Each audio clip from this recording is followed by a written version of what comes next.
અને ગભરાઈ ગયેલી વૃંદા છે એમ જે સાધુ જ્યાં બેઠા હતા એના ગળામાં જઈ અને વળગી પડી છે. એ જ ઘડીએ અરે તપસ્વીએ એક હુંકારથી બધા રાક્ષસોને ત્યાંથી ભગાડી દીધા છે. વૃંદા છે એ અભય બની ગઈ છે. એ જ વખતે મુનિ પાસે બે વાનર છે એ જલંધરનું માથું અને ધડ લઈને ત્યાં આવ્યા છે. વૃંદાએ પોતાના સ્વામીને મૃત જાણી અને બહુ જ શોક વ્યક્ત કર્યો છે. ભાનમાં આવ્યા બાદ એણે મુનિને પોતાના પતિને જીવિત કરવાનું કહ્યું. ત્યારે તપસ્વી બોલ્યા કે હે દેવી, શિવજી દ્વારા જે માર્યો ગયેલો જે તારો પતિ છે હવે જીવતો થઈ શકે તેમ નથી. તો પરંતુ શરણાગતની ઈચ્છા પૂરી કરવી એ મારો ધર્મ છે. ભગવાનની તમે ભાવે કભાવે પણ ભક્તિ કરો તો પણ તમને ભગવાનને ફળ આપવું એ ભગવાનનો એક નિયમ છે.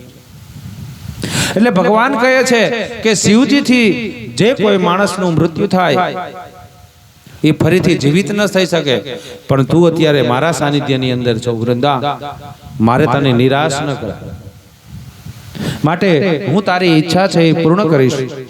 આમ કરી અને મુનિરૂપી વિષ્ણુએ જલંધરમાં છે તે પ્રવેશ કરી તેને જીવતો કરી દીધો છે. એને જીવિત જોઈ વૃંદાએ એને આલિંગન આપ્યું.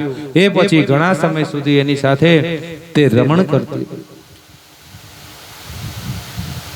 પરંતુ એકવાર તે વાસ્તવિકતા જાણી ગઈ ત્યારે એણે આવી પાપ લીલવા કરવા બદલ એને વિષ્ણુ ભગવાનને ધિક્કાર્યા છે અને શ્રાપ આપતા કહ્યું કે તમે મને જે રાક્ષસો બતાવ્યા છે એ જ ભવિષ્યમાં કે તમારી પત્નીનું હરણ કરી જશે. શું કહે છે?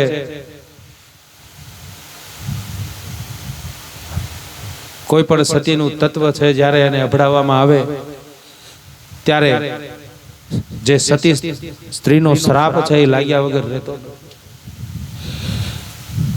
વૃંદા છે એને તરત જ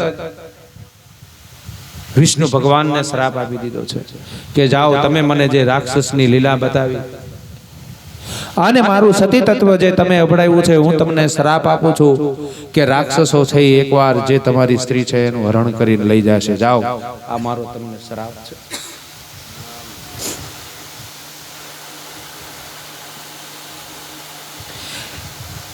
એ વખતે તમારા સાથી છે એ વાનરો હશે અને એમની જ સહાયતાથી તમે તમારી પત્નીને છોડાવી શકશો. જે શેષનાગ તમે શિષ્ય બનાવ્યા છે તે પણ તમારી સાથે રજળશે. આટલું કહી વૃંદા અગ્નિમાં પ્રવેશ કરી ગઈ અને એનું તેજ છે એ મા ઉમાના શરીરની અંદર પ્રવેશી ગયું છે. આ બાજુ પાર્વતી અદ્રશ્ય થઈ જતા જલંધર પાછો રણભૂમિ ઉપર આવ્યો છે.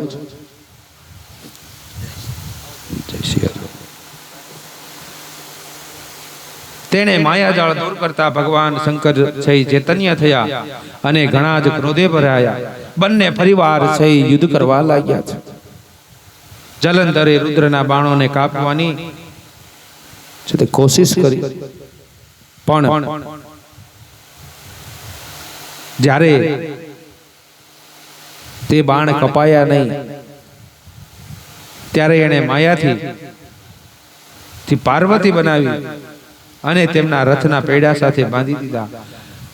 ભગવાન શંકર પોતાની પ્રિય પત્નીની આ દશા જોઈ અત્યંત દુઃખી બન્યા છે. એ પછી એમણે રુદ્ર રૂપ ધારણ કર્યું. બધા દૈત્યો એમનું આ રૂપ જોઈ નાસી છૂટ્યા. શિવજીએ એમને ધિક્કાર્યા અને કહ્યું કે હું નાસી જતા લોકોને મારતો નથી, પરંતુ હું પાર્વતી તમને છોડાવીશ.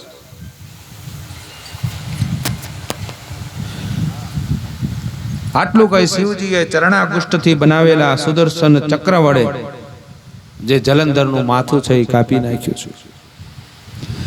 તે ટાણે જલંધરના શરીરમાંથી એક તેજ નીકળ્યું અને તે તેજ છે એ શિવજીની અંદર સમાઈ ગયું. કે શિવજીના સમય પહેલા જલંધરની ઉત્પત્તિ જટામાંથી જે તેજ નીકળ્યું હતું એ જ તેજ પાછું જ્યારે જે જલંધરનું મૃત્યુ થયું ત્યારે એ જ તેજ છે એ પાછું શિવજીની અંદર સમાઈ ગયું છે. શિવજીથી ઉત્પન્ન થયેલો જલંધર છે એ છેવટે શિવજીની અંદર લઈ થઈ ગયો છે. સંસારનો પણ આ જ નિયમ છે. શિવથી ઉત્પન્ન